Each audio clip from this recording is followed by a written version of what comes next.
Hello, good morning.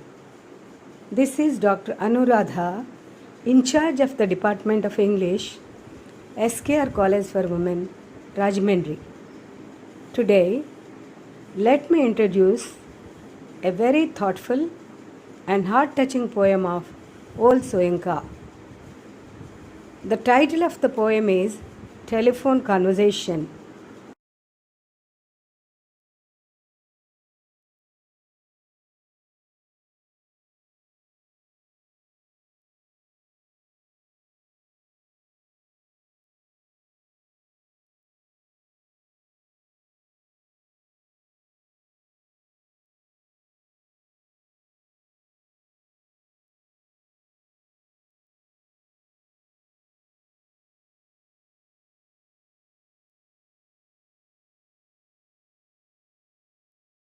This is my presentation, and these are the points which I am going to discuss.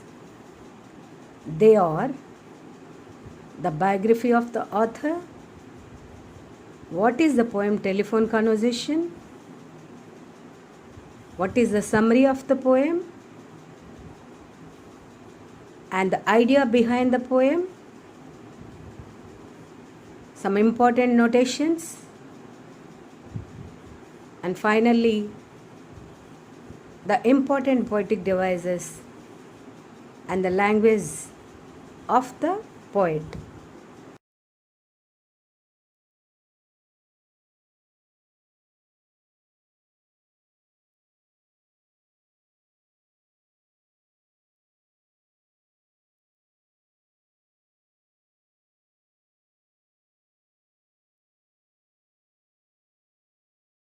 Move on to the next slide about the author. Akinwande Oluvole Old Soyinka was born in the year 1934 in Nigeria. He is one of the brightest Nigerian writers of his generation and the first person from Africa and the diaspora to be honored with a Nobel Prize in Literature in 1986.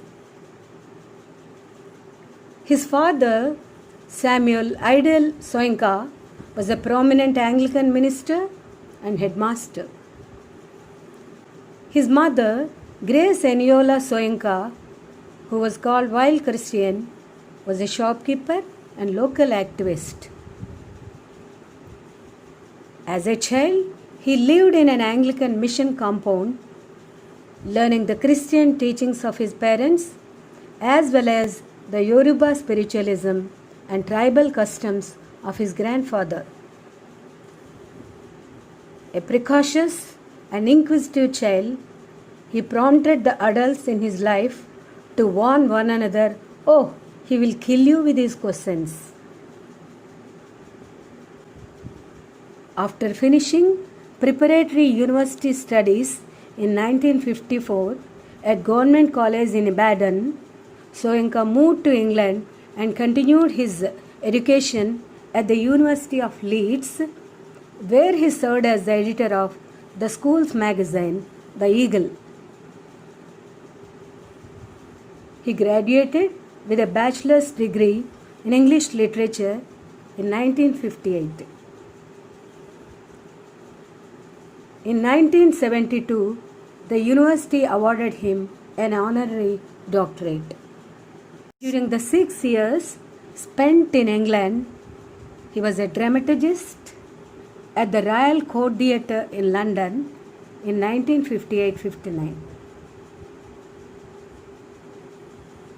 In 1960, he was awarded a Rockefeller bursary and returned to Nigeria to study African drama. At the same time, he taught drama and literature to various universities. In 1960, he founded the theatre group, the 1960 Mass, and in 1964, the Orison Theatres Company, in which he has produced his own plays and taken part as actor. He has periodically been visiting professor at the universities of Cambridge, Sheffield, and Yale. Soyinka is also a political activist, and during the civil war in Nigeria, he appealed in an article for a ceasefire. He was arrested for this, and in 1967 and held as a prisoner for 22 months until 1969. Soyinka's Nigeria is a society in transition, attempting to mold a new nation out of a variety of rich tribal cultures and a turbulent legacy of European colonization. During the reign of General Sani Abacha, Soyinka escaped from Nigeria, and Abacha had proclaimed a death sentence on him in absentia. Later, Soyinka was designated to UNESCO Goodwill Ambassador for the promotion of African culture, human rights, freedom of expression, media, and communication. The Nigerian poet Soyinka used irony to depict the absurdity of racism in his poems. Let us move on to the next slide. I just read the poem once so that you will understand the general meaning. Okay? Telephone conversation. The price seemed reasonable. Location indifferent. The landlady swore she lived off premises. Nothing remained but self-confession. Madam, I want. I hate a wasted journey. I am African. Silence. Silence the transmission of pressurized good breeding. Voice. When it came, lipstick coated, long, gold rolled cigarette holder pipped. Caught I was foully. How dark? I had not misheard. Are you light or very dark? Button B, button A. Stench of rancid breath of public hide and speak. Red booth, red pillar box, red double-tired omnibus squelching tar. It was real. Shamed by ill-mannered silence, surrender, pushed dumb fundament to beg simplification. Considerate she was, varying the emphasis. Are you dark or very light? Revelation came. You mean light, plain chocolate or milk chocolate? Her accent was clinical, crushing in its light impersonality. Rapidly, wavelength adjusted, I chose West African sepia, and as afterthought, down in my passport. Silence for spectroscopic flight of fancy, till truthfulness changed her accent. Hard on the mouthpiece, what's that? Conceding. Don't know what that it is? Like brunette. Thus dark, isn't it? Not altogether. Facially, I am brunette. But madam, you should see the rest of me. Palm of my hand, soles of my feet, or a peroxide blonde. Friction, caused foolishly, madam, by sitting down, has turned my bottom raven black.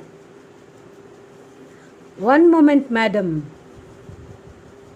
sensing her receiver rearing on the thunderclap about my ears. Madam, I pleaded, wouldn't you rather see for yourself? I have understood the general meaning of the poem now. Here in the poem, Soyinka satires racism. And if you see the poem, it describes a phone call between a landlady and the speaker, who is black, about renting an apartment.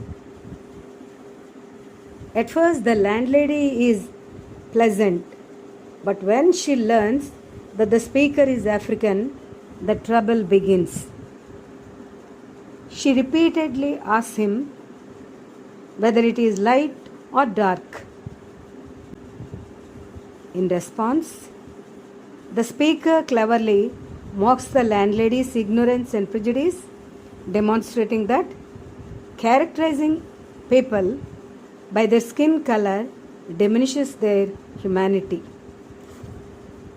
I hope you all agree with this statement, because we should not judge a book by its cover. And we all know that appearances are deceptive. Here I want to remind you of a bitter incident that happened in somewhere in the month of May in US. George Floyd, an African American man, was killed after a white police officer kneeled on his neck when he was pinned to the floor. Even though Floyd requested the police officer about his discomfort, he did not listen and brutally killed him. Really, this murder exposes rotten racism in the US, and we feel ashamed of incidents still prevailing in the world.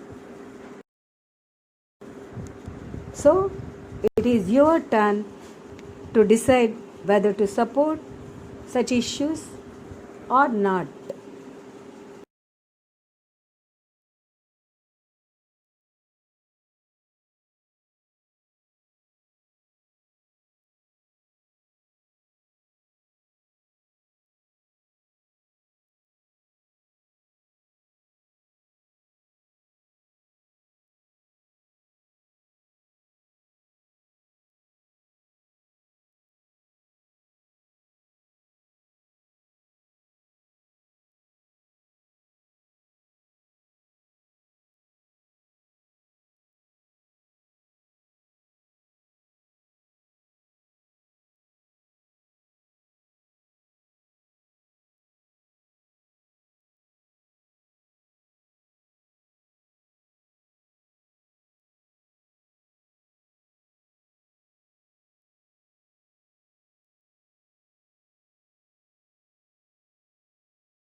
My sincere request is reject racism. Only laundry should be separated by color. Thank you.